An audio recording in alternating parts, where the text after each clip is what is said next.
لا الہ الا اللہ پڑھ لا الہ الا اللہ۔ میری والدہ نے میقات سے احرام باندھ کے عمرے کی نیت کی، حرم میں آ کر عمرہ نہ کر پائیں، طبیعت خراب ہو گئی اور انہوں نے ہوٹل جا کر احرام کھول دیا۔ دم دینا بالکل عمرہ بھی کرنا پڑے گا، دم بھی دینا پڑے گا۔ بچوں کا کھیل تھوڑا ہے کہ جب چاہو باندھ لو اور جب چاہو کھول دو۔ بیمہ پالیسی حرام ہے۔ حدود حرم جو ہے جتنا بھی ہے اس سب میں وہی ثواب ہے 1,00,000 کا، جو چونکہ اللہ نے سارے حرم کو مسجد الحرام فرمایا ہے کہ انما المشرکون نجس فلا يقربوا المسجد الحرام بعد عامهم هذا۔ اسی طرح فرمایا کہ حج قران اور تمتع ان کے لیے ہے، ذالک لمن لم یکن اہلہ حاضر المسجد الحرام، تو سارا مسجد الحرام سب میں ثواب ملتا ہے 1,00,000۔ اگر عمرہ کرنے کے بعد حل کرنے کے لیے احرام اتار دیا، حل کرایا، کوئی حرج نہیں، اتارنا ہی ہے نا۔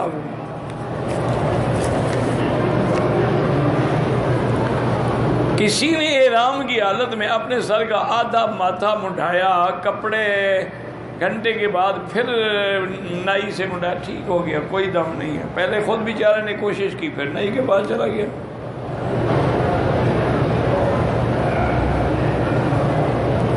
کہتے جی کہ یہاں کی مرغی کا کیا حکم ہے؟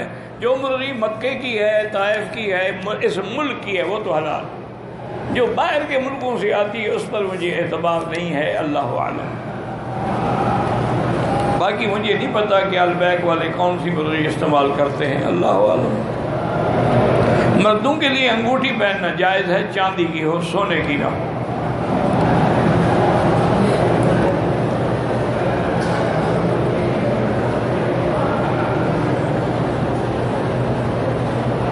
بہرحال گزارش یہ ہے کہ حضور پاک پہ جو جادو کا مسئلہ ہے وہ تو سیاہ ستہ کی حدیث ہے، اللہ کے بندے۔ اب ہم حدیث رسول اللہ کا تو انکار نہیں کر سکتے۔ حضور پہ جادو ہوا اور بڑی تفصیل ہے، یہ تک ہے کہ پہلے لبید ابن العاصم کی 2 لڑکیاں تھیں، انہوں نے جادو کیا، وہ کامیاب نہیں ہوئی۔ پھر لبید ابن العاصم یہودی نے خود جادو کیا تو کامیاب ہو گیا۔ اس جادو کا حضور پہ اثر یہ ہے کہ دین کے معاملے میں تو کوئی اثر نہیں تھا، نہ نماز میں، نہ تبلیغ میں، نہ روزے میں، نہ قرآن پڑھنے میں، پڑھانے میں، بالکل کوئی اثر۔ دنیاوی معاملے میں اثر تھا کہ حضور کو 1-2 بھوک نہیں لگتی تھی، کھانا رکھ دیا تو 2 نوالے کھا لیے، ورنہ حضور کے دل کے اندر وہ جو تمنا اور خواہش ہوتی ہے بیوی کی وہ نہیں رہی تھی، وہ ختم ہو گئی۔ اور اسی طرح حضور صلی اللہ علیہ وآلہ وصحبہ وسلم پر یہ دنیاوی معاملات کا اثر ہوا تھا۔ اب یہ ہے کہ حدیث پاک میں اور سیاہ ستہ کی حدیث ہے، اللہ کے بندے فلاں مولوی نے یوٹیوب پہ کہا ہے، فلاں مولوی کی کیا بات ہے، سیاہ ستہ نہیں پڑھا ہے اس نے، کہ حضور صلی اللہ علیہ وسلم سو رہے تھے، آپ نے فرمایا کہ ایک آدمی میرے سرانے کی طرف اور ایک میرے پاؤں کی طرف کھڑا ہوا، اور پاؤں والے نے پوچھا کہ ما بہذا الرجل، اس نے پوچھا کہ اس انسان کو کیا تکلیف ہے، انہوں نے کہا اس پر جادو ہے۔ اس نے پوچھا کہ کس نے جادو کیا ہے، انہوں نے کہا لبید ابن العاصم نے جادو کیا۔ انہوں نے کہا کس چیز میں جادو کیا ہے، اس نے کہا کنگھی ہے، کنگھی میں حضور کے بال مبارک ہے، اس میں سوئیاں ڈالی گئی ہیں۔ انہوں نے کہا وہ کس جگہ ہے، انہوں نے کہا کہ وہ زعوان ایک آتا ہے کہ زکوان علاقہ ہے، وہاں ایک کچا برباد سا کنواں ہے، اس کنویں کے نیچے جو لکڑی ڈالی جائے اس لکڑی کے نیچے اس کو چھپایا گیا ہے۔ اب حضور بیدار ہو گئے، حضرت علی کو لے کے، صحابہ کو لے کے حضور وہاں گئے، اور حضور نے پھر نقشہ کھینچا، فرمایا میں جب وہاں گیا تو وہاں کی کھجوریں ایسی تھی کہ انہم رؤوس الشیاطین، جیسے شیطانوں کے سر ہوں، بالکل بے ثمر۔ اور جب ہم نے پانی کو دیکھا، فرماتے ہیں ایسے معلوم ہوا کہ خلط بالحناء، جیسے مہندی ملا ہوا پانی ہو، مہندی کے رنگ کا۔ حضرت علی رضی اللہ عنہ کو حضور نے حکم دیا، آپ کنویں میں اترے، انہوں نے جا کے تلاش کیا تو وہ جادو والی کنگھی جو تھی نکل آئی۔ اس کنگھی کو دیکھا گیا تو اس کے اندر یہ تھا کہ ہر دندانے میں حضور کے بال مبارک لپیٹے گئے اور پھر سوئیاں جب ہوئی گئیں. اب حضور نے معوذتین پڑھنا شروع کیا اور اس کو کھولنا شروع کیا تو کھولتے گئے فَسُرِّ عَنْ رَسُولِ اللَّهِ. جب وہ سارے بال مبارک کھل گئے حضور کا چہرہ بھی گلاب کی طرح کھل گیا، وہ جادو ختم ہو گیا. حضور واپس آئے. بی بی عائشہ نے کہا یا رسول اللہ اگر آپ لے آتے ہم بھی دیکھتے کہ اس بدبخت نے کیا کیا. میں نہیں چاہتا تھا کہ فتنہ پیدا ہو، کیونکہ منافقوں نے کرایا ہے. صحابہ جوش میں آ کے ان کو قتل کر دیتے، تو اس لیے میں نے کہا اس فتنے کو دبا رہے ہیں. یہ تو سیاہ کی حدیث ہے. اب ایک مولوی نے کہا ہے تو اس کا میرے پاس کیا علاج ہے؟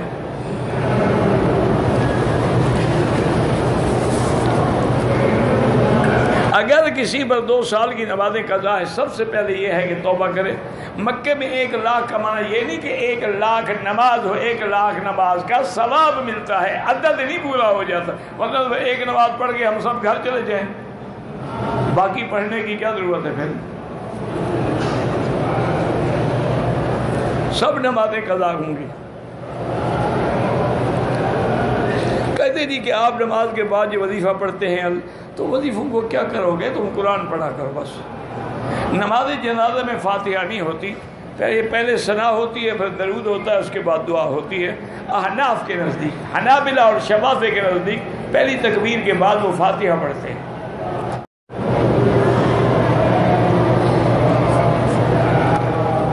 کہتا جی کہ اونٹنی کا دودھ جو ہے اس سے گھی جو ہے نہیں نکلتا. تو ان سے پوچھو جن کے اونٹ ہیں، مجھے کیا پتا. یہ واحد یاد رکھیں کہ اونٹنے کا دودھ جو ہے دنیا میں ہر دودھ سے آدمی کے پیٹ بڑھ جاتا ہے، لیکن اونٹنے کے دودھ میں یہ خاصیت ہے کہ اس سے پیٹ کم ہو جاتا ہے.